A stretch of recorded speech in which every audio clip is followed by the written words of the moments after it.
What's up, YouTube? It's Mike here, Grinding Gears Garage. It's been a little while. We want to do a little video for you today on our new 2013 Dodge 3500.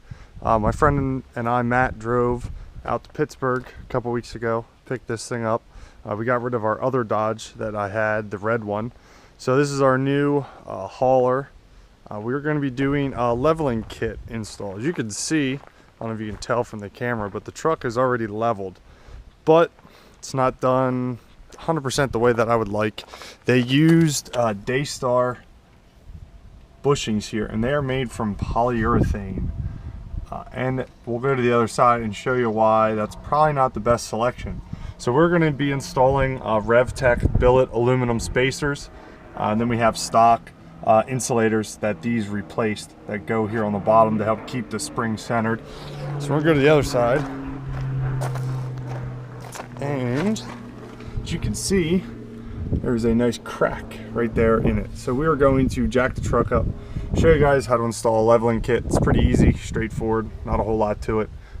Excuse the dirty truck, but we're gonna go ahead and get everything set up, go over all the tools and everything needed as we go.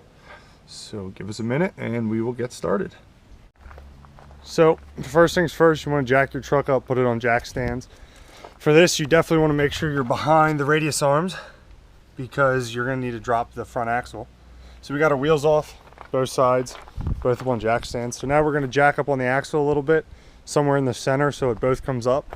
Then we're going to remove our top nut here for our sway bar end link. Then we're going to remove this bottom bolt here for our shock.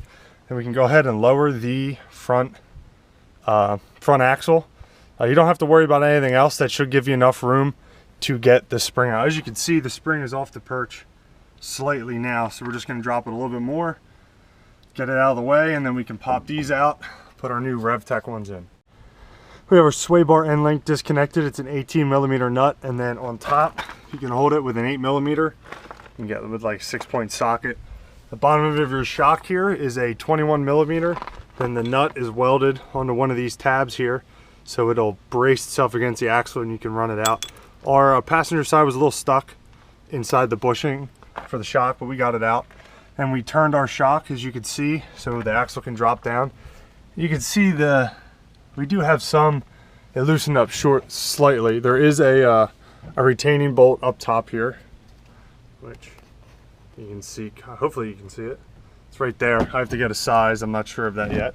But once we get the axle down low enough, we can get the spring out, pop that out, put our new one in. We'll be good to go. We got both sides done. So we're gonna go ahead here and lower the axle, and hopefully we can pop the spring out. So as you see, we have our passenger side out. On your truck, you're not gonna have to lower the axle as much at first because of just your stock insulators. We'll show you what they look like here in a second. Grab a wrench, we're gonna pop these bad boys off. You can see how crappy they are. So we're gonna pull these off. We'll show you what your stock insulators are gonna look like in place. We're gonna put our revtech billet spacers on, then we'll be ready to go to the driver's side and tackle that. So we have our new insulators here from Dodge. As you can see, there's a little hole right here. Our Daystar leveling bushings were bolted in. Your stock Dodge insulator has a little nipple that you're going to pull out. And we have our new revtech billet spacers here. They are powder coat, or they're anodized. They have some sort of coating on to protect them. The nipple now gets trimmed off when it gets placed on there. Your shock is your limiting travel in the front, so you don't have to worry about really orientating or securing that to the spacer. We are going to have to orientate it correctly on the shock when we place it in the bottom perch here. You'll be able to see where this normally sits. So we're going to make a note at the end of the spring. We'll probably draw a line on the truck where the end of the spring goes so we can orientate it the same way when we put the new spacer and insulator on. So as you can see, we have our new insulator on our revtech spacer. We're going to get a hand from one of my neighbors. We're going to reinstall this. You're going to want a hand to make sure everything guides into the pocket correctly. Your shock guides into the mount in the back side, and then your end link into the bar. We're going to go ahead onto the driver's side, do the same thing. We have the spring out already, so we're just going to cut that little nub off, which just did with a hacksaw. It's pretty straightforward. Put our other spring in. We'll see if we can start it by ourselves and then get a helping hand. Surprisingly, I was able to line everything up myself, just going very slow, cranking up a little, making adjustments and such. Ours has extended shocks. So if you are doing this to a stock height truck, revtech kit comes with shock drop brackets. I personally do not use them. I will order longer shocks if the truck does not have a leveling kit on it. Usually use Bilsteins. They're fantastic. I had them on my other 3500. Things were amazing. Definitely recommend going with a longer shock instead of the shock brackets. I'd assume that revtech did their research before releasing the kit, so you should be okay with them. Personal, I like to run longer shocks.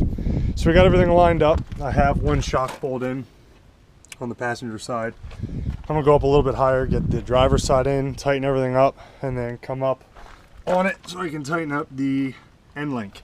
As you can see, there is some tension, not a whole lot. The other spacers were like 3 inches, and the truck kind of had a Cali lean, so the ass end was kind of lower than the front. So hopefully this levels it out a lot better. We have 35s coming for it as well to get rid of these little tiny rinky-dink. I think they're like 30 or 31s. Traded a friend for the wheels. I mainly wanted the wheels, not the tires. So we got 35s coming, so pretty much that'll be done. Put step rails on the side of it, so it's a pretty nice truck. We'll jack up the other side, get the bolts in. We'll show you guys finished, everything buttoned up. So we got everything lined up. Sway bar end links just about high enough, so we're gonna take some Never Sees, apply it to all the bolts that we've removed to make everything a little bit easier next time. Eventually, probably next spring, I'm gonna put Bilsteins all the way around. I believe these are like Ranchero white body shocks. They're kind of meh. Eventually, I'd like to put Bilstein shocks all the way around, and then a Bilstein steering stabilizer as well.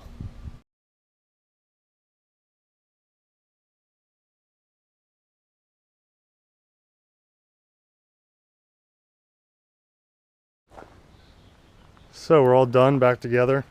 We did front brakes as well, but it's another story. As you can see, got our fancy revtech spacers all buttoned up, everything's tight.